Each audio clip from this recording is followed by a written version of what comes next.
Bonjour à tous, nous poursuivons avec la deuxième Mishnah du deuxième Perek, Mishnah Bet.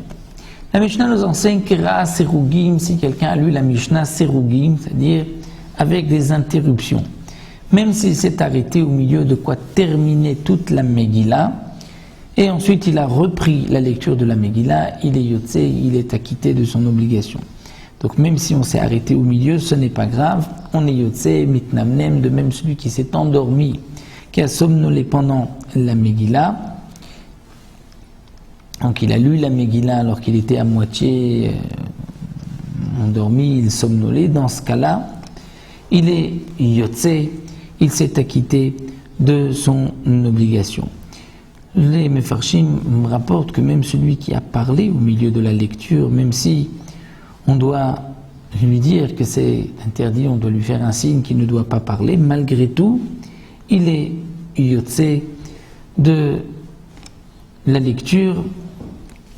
Donc même si on a lu la Megillah à moitié endormi ou en s'interrompant, on est yotze. Que signifie mitnamnem, l'homme qui somnole, qui est à moitié endormi?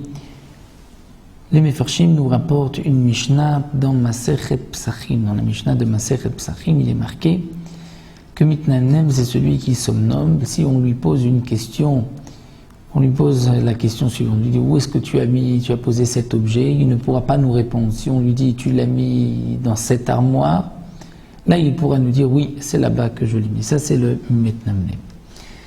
La Mishnah poursuit Haya Kotva. Si un homme écrit la Megillah, c'est-à-dire c'est un sofer, il est en train d'écrire une Megillah, et en même temps, lorsqu'il écrit, il lit les mots d'une Megillah Keshera, d'une Megillah Kasher, ou bien Dorsha. Il explique, il est Doresh, il donne un cours sur la Megillah et il lit chaque passouk. Ou bien Magia, il vient corriger une Megillah. Et donc il lit tous les psukim. Est-ce qu'il est yotze ou pas? Est-ce que d'une bière deux coups? Im kiven libo yatsa. S'il a pensé à s'acquitter de son obligation, yatsa, il est yotze. Veim l'avait sinon, lo yatsa, il n'est pas yotze. Puisqu'il doit penser s'acquitter de cette lecture au moment où il l'écrit, où il la lit, ou bien au moment où il la corrige. Un autre dit, Naïta ketuva basam.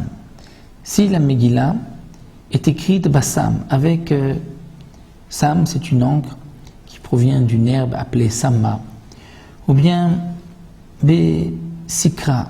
Besikra, c'est une pierre qui donne de la couleur rouge, ou bakumous, sorte de gomme, ou bekankantum, certains traduisent par le vitriol, à la neyar, ou sur un papier base de feuilles, la diphtéra, ou une peau qui n'a pas été bien terminée, bien tannée, lo yatsa, il ne s'est pas acquitté de son obligation, achtektuva ashurit ala sefer ou badiur, il faut que la Megillah soit écrite. Ashurit dans l'écriture, Ashurit, l'écriture Lashon HaKodesh, comme nous écrivons les Sifrei Torah, à la Sefer sur un parchemin, Kasher ou Badio, et avec de l'encre appelée Dio. Puisque c'est seulement dans ce cas-là où l'encre va bien donc pénétrer le claf, et c'est dans ce cas-là que la Megillah est Keshera. Donc là, la Mishnah nous a enseigné que la Megillah doit être écrite sur un parchemin avec du Dio. Autrement, on n'est pas yotze, et que au moment où on lit la Megillah, il faut bien sûr penser s'acquitter de son obligation. Si on écrit une Megillah, ou si on corrige, ou si on explique la Megillah, il faut au moment où on lit les psukim, penser s'acquitter de son obligation. Nous nous arrêtons là, on se retrouvera à la troisième Mishnah la prochaine fois.